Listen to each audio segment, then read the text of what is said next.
ये तो सही है, मतलब ये पहला असेंबली इलेक्शन होगा 5 अगस्त 2019 के बाद। ये तो जाहिर सी बात है कि ये इलेक्शन सिर्फ बिजली सड़क पानी के मामले पे नहीं होगा। 5 अगस्त 2019 के बाद जो जम्मू कश्मीर के साथ हुआ है, उन सब चीज़ों को लेके ये इलेक्शन लड़ा जाएगा और देखते हैं फिर लोग क्या फैसला करेंगे। उमर साहब, भारत जोड़ो यात्रा कुछ ही वक्त के बाद जम्मू कश्मीर पहुंचेगी।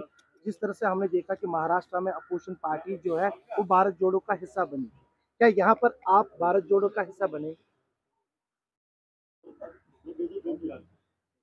मुझे लगता है इस बात का इशारा पहले ही हमारे तंजीम के सदर जनाब डॉक्टर फारूक अब्दुल्ला साहब ने दिया है। उन्होंने कहा है कि वो खुद राहुल गांधी के इस्तकबाल के लिए लखनपुर पे जो है वहाँ पे खड़े होंगे और उनके साथ थोड़ा सा चलेंगे। तो जहाँ फारूक साहब वहाँ सब कहते हैं हाथी के पैर में सबका पैर, तो जहाँ फारूक साहब चले उसके बाद मुझे नहीं लगता हमसे ये सवाल करने की ज़रूरत है। कोई ऐसा लिस्ट जारी नहीं हुआ है जिस पे कि इंक्वायरी नहीं बिठाई गई।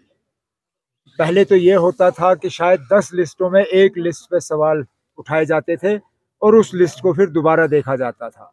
लेकिन आज हकीकत ये है कि अगर 10 लिस्ट जारी होते हैं तो 9 पे जो है शिकायतें होती हैं, 9 पे फिर इंक्वायरियाँ होती हैं और उन लिस्टों को जो है रद्द किया जाता है और यहाँ के नौजवानों के मुस्तकबिल के साथ खिलवाड़ होता है, क्योंकि कई सारे ऐसे नौजवान हैं जो कि ओवर एज होने जाते हैं और जब ये सिलसिला रुक जाता है, लिस्ट को अबेंस में रखा जाता है, उनके जो चांसेस हैं वो पूरी तरह से ख़त्म हो जाते हैं।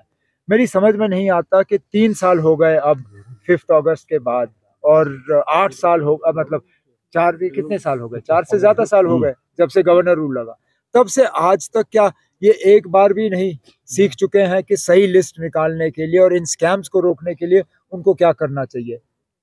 इंक्वायरियाँ बिठाई जाती हैं लेकिन सिलसिला ठीक नहीं होता। उनको सिलसिला अपना ठीक करना चाहिए ताकि इन इंक्वायरी की ज़रूरत ही नहीं पड़नी चाहिए।